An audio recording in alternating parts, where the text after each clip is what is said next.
Son. Malam. Iya, salam, Pak. Oke, Kang Asep, tuduhan pelecehan seksual tidak terbukti. Apakah itu artinya Putri membuat laporan palsu? Ya, yang pertama ini kekerasan seksual ya, kekerasan seksual dianggap tidak ada. Soalnya 109 ayat 2 tindak pidana di SP3 kan ya karena belum memenuhi bukti bukan merupakan tindak pidana, ketiga batal demi hukum. Katakanlah itu tadi penjelasan dari kepolisian itu bukan tindak pidana, malah termasuk obstruction of justice. Berarti kena pasal 221 ya 9 bulan. Nah, kalau itu keterangannya sekarang tinggal mengarah kepada siapa? Kejadian sudah jelas pengumuman Kapolri, Irwasum maupun Kabareskrim. FS menyuruh, kemudian E melakukan, DR dan KM adalah turut membantu. Nah, apakah akan mengarah kepada almarhum kliennya Bang Nelson? Kalau kliennya Bang Nelson marah, ya melaporkan. Kalau melaporkan, ya bisa menggunakan beri keterangan palsu, yaitu 242. Ancamannya hati-hati loh, 7 tahun, 9 tahun. Cuma masalahnya, ketika menuduh sebagai kekerasan seksual, diarahkan kepada siapa? FS nggak mungkin, suaminya. MR nggak mungkin yang membantu, MK nggak mungkin, apalagi. Nah, persoalannya apakah ketika dilaporkan ya ada kekerasan seksual atau juga tuh Bapak membunuh, nah ke siapa? Nah, kalau katakanlah ke kliennya Bang Nelson, ya tinggal Bang Nelson keluarganya melaporkan, tapi bisa, laporkannya bisa. Dan kata penjelasan Polri jelas kan, ternyata ini tidak ada pidana, malah obstruction of justice. Obstruction justice adalah pasal 221 atau memberi keterangan palsu 242. Nah, silakan ya, karena kita kan belum jelas kan, yang baru jelas baru 4 itu gitu. Jadi Kang Asep, konsekuensinya terhadap terlapor apa? Apakah Putri ini bisa dilaporkan terkait dengan pembuatan laporan palsu? Nah, makanya kan pertanyaan saya ketika melaporkan tuh ngarahnya kepada siapa kan? Ya, nah, kalau yang 3 itu nggak mungkin. Apakah ngarahnya kepada kliennya Bang Nelson? Nah, kalau ngarah ke Bang Nelson disebut namanya, keberatannya kliennya Bang Nelson, ya silakan untuk melaporkan. Ya, kalau tidak melaporkan itu kalau delik biasa, ya otomatis penyidik harus memproses karena memberi keterangan palsu itu ada di 242 setidak-tidaknya ya, 242 KUHP, ancamannya 7 tahun dan 9 tahun loh.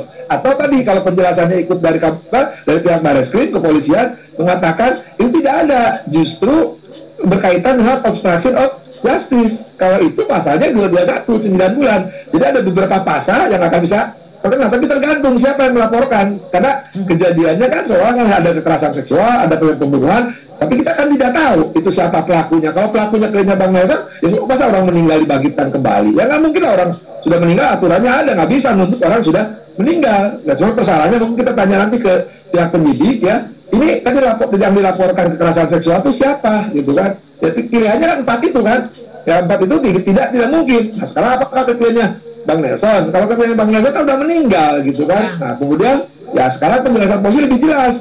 Itu bagian dari obstruction of justice. Berarti kena pidana dong. Nah, cuma yang melaporkannya kalau apa kliennya atau pengacaranya, nanti dilema juga. Ya, yang melaporkan pengacaranya dalam pembelaan, di pembelaannya kan berkelit, ini dalam pembelaan. Oke, Bang Nelson, jadi setelah penyidik mengatakan bahwa tidak terbukti Brigadir Yosua melakukan pelecehan seksual terhadap Putri Chandrawati, apakah kuasa hukum keluarga Yosua ini akan mengambil langkah hukum terhadap Putri Chandrawati karena membuat laporan palsu? Baik, selamat malam Mbak Sylvia dan seluruh pemirsa di bumi Nusantara kita yang tercinta ini. Terima kasih, saya terbantu sekali sama saudara saya Profesor Asep sudah memberi penjelasan. Beliau guru besar pidana saya ini di media. Tadi jelas sekali Pak Direktur Pidana Umum, kalau saya tidak keliru. Beliau katakan ada 3 syarat itu untuk pasal 109 tidak terbukti untuk Papa Charlie. Oleh karena itu terbitkan dong SP3. Sekali lagi, terbitkan SP3, bukan itu urutannya. Supaya kami tidak buat surat laporan tadi. Ada 2 laporan yang sudah akan dicabut itu. Kalau tidak salah dari Pak Direktur. Ini mau dikemanain lagi?